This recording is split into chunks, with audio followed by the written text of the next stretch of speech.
Going on, Mutha Truckers? Welcome to Mutha Trucker News. Email us at muthatruckernews@gmail.com. I've had a lot of truck drivers ask me about Walmart. I don't work for Walmart. I'm not a recruiter for Walmart. I've interviewed truck drivers in the past. Back then, they told me that, there was slip seating, meaning that at times they would have to trade trucks. And that means you go in your truck, you got to take stuff out of your truck. A lot of drivers told me that they make really good money, but that doesn't come for free. You got to be in a uniform. I mean, you work for the company, you represent the company, and that's what it is, right?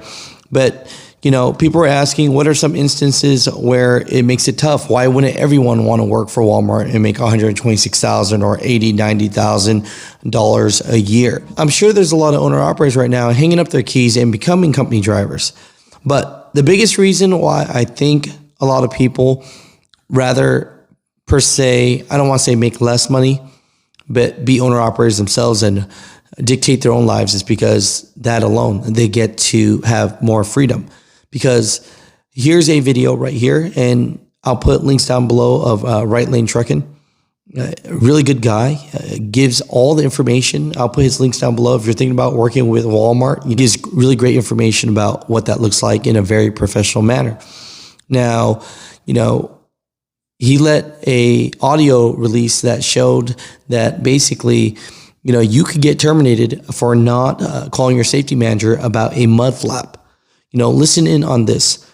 Mutha Truckers, in this dire time, would you ever work for a company, even if they have heavy rules, but you'll make good money? I really want to know. But Mutha Truckers, thank you, Right Lane Trucking, for just making these PSAs. It's so awesome and great.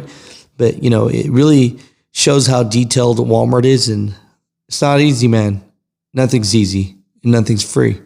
How about we listen to a message from our safety manager? Good afternoon, Sacramento drivers. This is not the weekly safety message, which means we had a preventable incident. In this instance, a driver was backing into the dock at the Vacaville store and hit the curb with his drive tires, pinching and tearing the mud flap half off of the mud flap hanger. Furthermore, the driver did not report the damage, stating that he didn't think a damaged mud flap needed to be reported. Let me take this opportunity to again state that if you damage equipment, you are required to report it to safety immediately. No matter how minor you think the damage is or how it occurred, always report it. Safety will determine whether or not it warrants any further action. The driver will be held accountable for not reporting it to safety.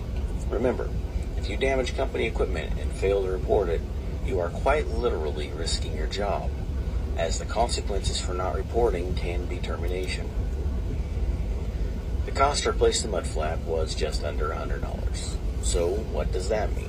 Well, it means that the driver does not lose their safety bonus or safety day, but they still get accountability for damaging company equipment, and they still hurt the team, because this still counts against our preventable collisions per million miles. It's important to remain aware of your tractor's position as well as the trailer. This was a case of the trailer position being good, but the tractor drifting to the side just enough to result in striking the curb and damaging a mud flap. Even though the cost was under $100, the negative team effect is the same. It still affects your PCMM just the same. Keep your heads on a swivel. Those fixed objects don't move. It's our job to notice them and adjust accordingly.